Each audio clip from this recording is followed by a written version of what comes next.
ପିଲାମାନେ ଆଜି ଆଉ ଗୋଟେ ନୂଆ କଥା ସେ ସମାନ୍ତର ସରଳରେଖା ବିଷୟରେ ନୂଆ କଥା ନୂଆ ନୁହେଁ ସବୁ ପୁରୁଣା ଖାଲି ସେ ସମ୍ପର୍କକୁ ଆମେ ଖାଲି ଏଠି କ'ଣ କରୁଛନ୍ତି ଯୋଡ଼ୁଛନ୍ତି ଯୋଡ଼ିଲେ ଆମେ ଜାଣିପାରୁଛନ୍ତି କେଉଁଠି କ'ଣ ସମ୍ପର୍କ ହେଉଛି ସବୁ ବୁଝିଲେ କି ଏଇଠି ଉପବାଦ୍ୟ ଗୋଟେ ଅଛି ଏକ ସମତଳରେ ଥିବା ଦୁଇଟି ସରଳରେଖାକୁ ଏକ ଛେଦକ ଦୁଇଟି ବିନ୍ଦୁରେ ଛେଦ କଲେ ଯଦି ଛେଦକର ଏକ ପାର୍ଶ୍ୱସ୍ଥ ଅନ୍ତସ୍ଥ କୋଣଦ୍ୱୟର ପରିମାଣର ସମଷ୍ଟି 180 ଡିଗ୍ରୀ ହୁଏ ତେବେ ସରଳରେଖା ଦ୍ୱୟ ସମାନ୍ତର ହେଲା। ଏଠି ଆମେ କ'ଣ କରିବା ଚିତ୍ର ପ୍ରଥମେ କାଟିବା ଆଗେ କାରଣ ଉପପାଦ୍ୟକୁ ପ୍ରମାଣ କଲାବେଳେ ଆମେ କ'ଣ କରନ୍ତି ଚିତ୍ର ଆଗେ ଡ୍ର କରନ୍ତି। ତ ଏଠି ଆମେ ଚିତ୍ର ପ୍ରଥମେ ଗୋଟେ ଡ୍ର କରିବା। ଚିତ୍ର କାହା ଅନୁସାରେ ଡ୍ର କରାଯାଏ ଜାଣିଛ ତୁମମାନେ ଯେ ଯାହା ଦତ୍ତ ଦେଇ ସାମାନ୍ୟ କଥା ଯାହା ଥାଏ ସେଇ ଅନୁସାରେ ଆମେ ଚିତ୍ରଟା ଏଠି ବନାନ୍ତି। ସାମାନ୍ୟ କଥା ଏଠି କ'ଣ ଅଛି ନା ଏକ ସମତଳରେ ଇଏ ଗୋଟେ ସମତଳ ଥିବା ଦୁଇଟି ସରଳରେଖାକୁ ଦୁଇଟି ସରଳରେଖା ଦେଖ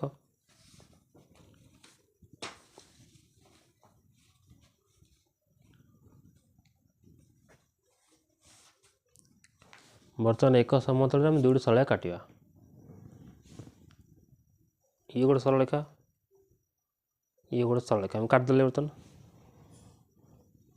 ସରଳରେଖାକୁ ଏକ ଛେଦକ ଇଏ ଗୋଟେ ଛେଦକ ଛେଦ କଲା ଦୁଇଟି ବିନ୍ଦୁରେ ଛେଦ କଲେ ଏଇ ଯେଉଁ ଛେଦକଟି ବର୍ତ୍ତମାନ ଆମେ କାଟିଲେ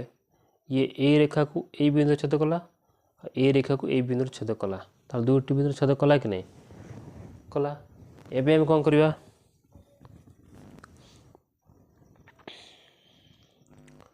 ଯଦି ଛେଦକର ଏକ ପାର୍ଶ୍ୱସ୍ଥ ଅନ୍ତସ୍ଥ କୋଣ ଆଗରୁ ଆମେ ପଢ଼ିଛନ୍ତି ସମାନ୍ତର ସରଳରେଖାରେ বা এইଭଳି ଦୁଇଟି ସରଳରେଖା ଛେଦ ମାନେ ଡ୍ର କଲେ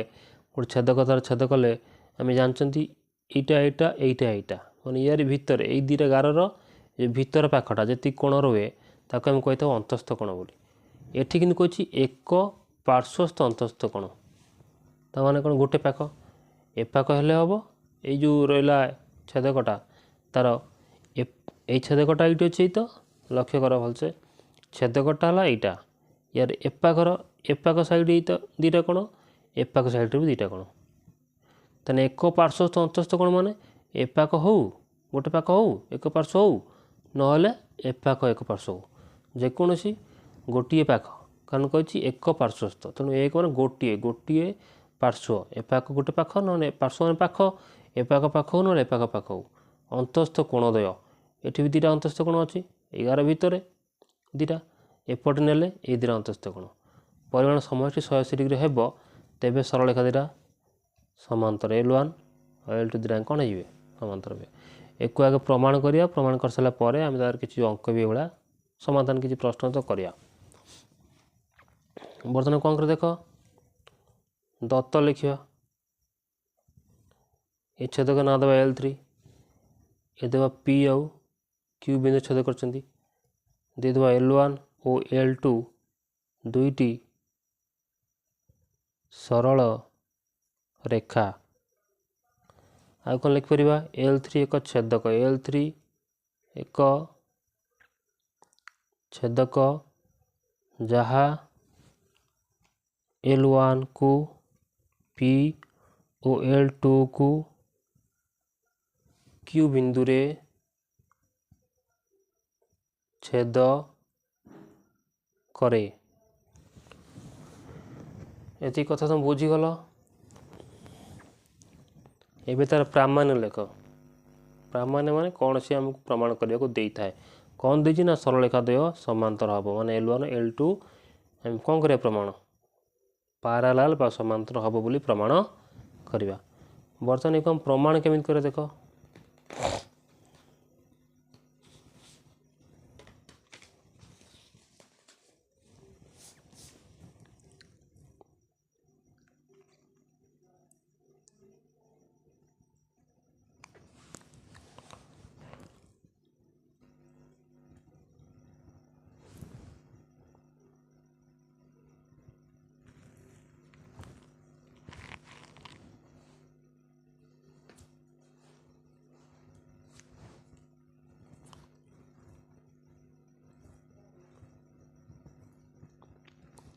ପିଲାମାନେ ପ୍ରମାଣ କେମିତି କରିବା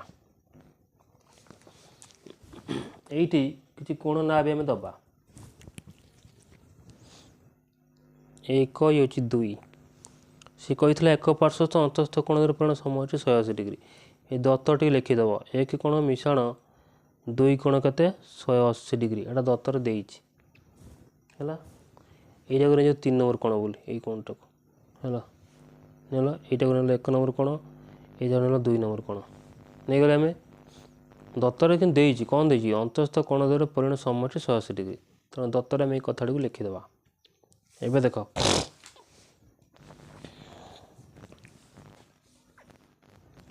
पे आगुरी तुम जान कौन जान जदि एमती गोटे सरलरेखा अंकन होता है यहाँ को रफली है यहाँ प्रमाणित लिखब ना खाली बुझाई कौच एमती यार आम रश्मि अंकन कले ये दुटा कोण मिसी के 180 डिग्री कारण परस्पर परिपूरक कोण कहते हैं सन्निहित परिपूरक कोण से एठी कौन होमती अंकन होमती एमती नहीं अच्छी L1 use L2 use L3 देख ये जो L3 टा एमती जाइए या ऊपर बर्तमान यहाँ जदि मुझे बाहर कर L3 टा केमती बाहर कर देख L3 की बर्तमान में ये नहीं आसिले तापर जो L1 टा कटा है ये काटा L1 ना दबा बर्तमान दुटा कौन होना ना ये सरलरेखा बर्तमान यहाँ एमती अच्छी बर्तमान यहाँ मिसिक 180 हम ना नहीं हम ताले एठी लक्ष्य कर चित्र को भलसे ये कौटी से भाई आज देख ये तो L3 सरलरेखा तापर L1 टा अंकन होने ये कोण मिसिक 180 हम यहाँ कि कोण 3 और 1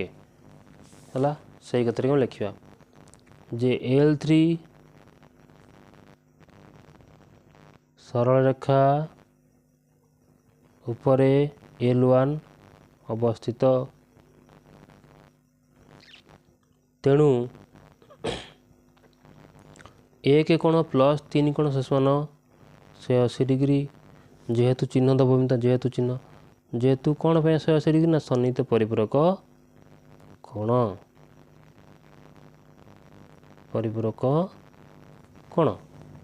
है एक देदेव कौन 1 नंबर पुणी पिला दत्त अच्छी जे दत्तर कौन लिखाई पिला माने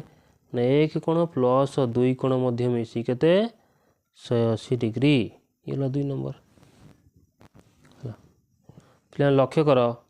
ये 1 नंबरटा भी 180 डिग्री ये अच्छी ना नहीं ये भी 180 डिग्री जब ये दुईटा आंके 180 हुए सामान हुए ताले ये पाखटा ये भी सामान है कि नहीं ताले 1 और 2 रु आम कौन पाइलु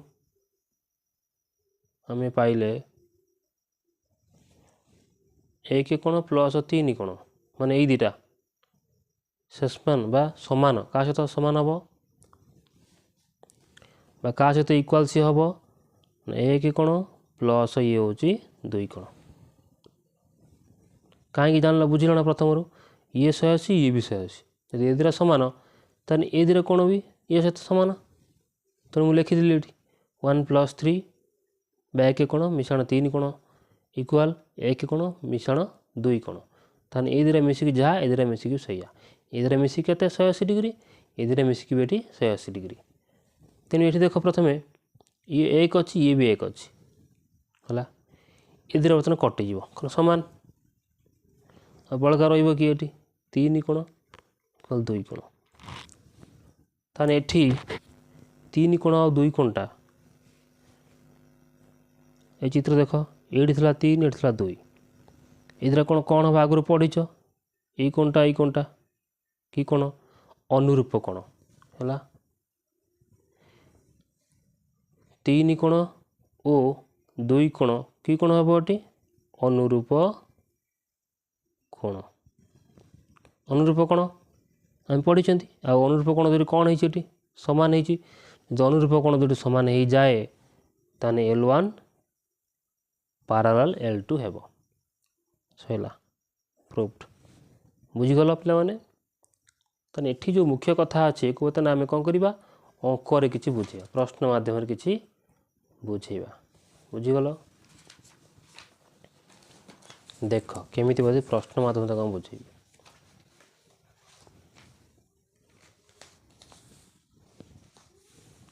ଧରାଯାଉ ଏମିତି ଦୁଇଟି ସରଳରେଖା ଅଛି। ପରୀକ୍ଷାରେ ଦେଇଥିବ ଏଇଟା ହେଉଛି 60 ଡିଗ୍ରୀ,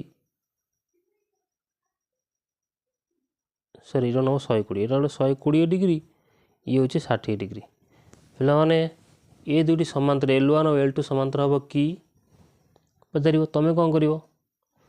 ଏଇ ଯେଉଁ ଏକ ପାର୍ଶ୍ୱସ୍ଥ ଅନ୍ତସ୍ଥ କୋଣ ଏଟା ଏଟାକୁ ମିଶାଇବ।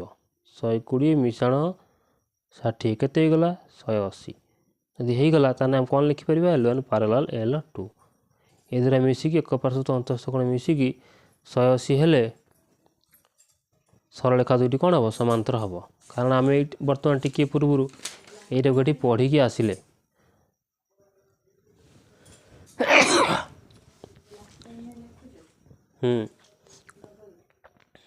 ହେବନି ଏବେ ନା। ଏକ ପାର୍ଶ୍ୱସ୍ଥ ଅନ୍ତସ୍ଥ କୋଣ ଦ୍ୱାରା ପରିମାଣ ସମଷ୍ଟି 180 ହେଲେ ସରଳରେଖା ଦ୍ୱୟ ସମାନ୍ତର। ତାମାନେ ଏଠି 1 ଆଉ 2 ମିଶିକି 180 ହେଇଥିଲା। ଏଇ ତ ତେଣୁକରି ସରଳରେଖା ଦୁଇଟି ସମାନ୍ତର ହେଲା। ଆମେ ପ୍ରମାଣ କରି ଦେଖେଇଲେ କେମିତି ହେଲା ପ୍ରମାଣ କରିକି। ତାକୁ ନେଇକି ଯେତେବେଳେ ପରୀକ୍ଷାରେ କ୍ୱେଶ୍ଚନ୍ ଆସିବ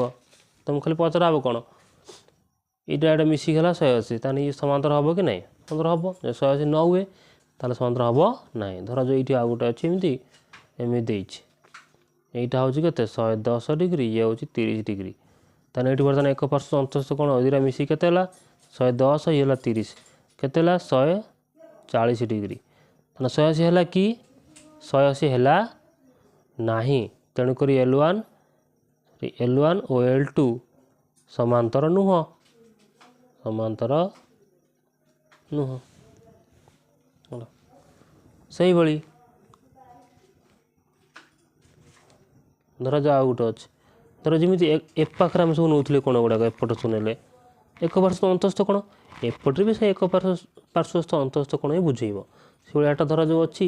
60 ଡିଗ୍ରୀ, ଏଟା ଅଛି 120 ଡିଗ୍ରୀ, ମିଶିକି 180 ହେଲା ନା ନାହିଁ ହେଲା। ତେଣୁ ଏଠି ବି ମଧ୍ୟ ଦୁଇଟା ଯାକ ସମାନ୍ତର L1 ପାରାଲାଲ L2, ବୁଝିପାରୁଛ।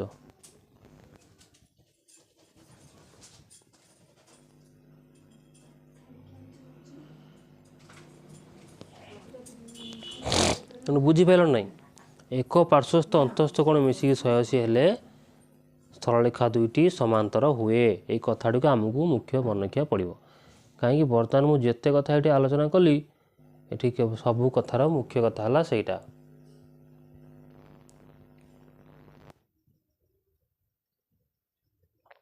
ବୁଝିପାରିଲ।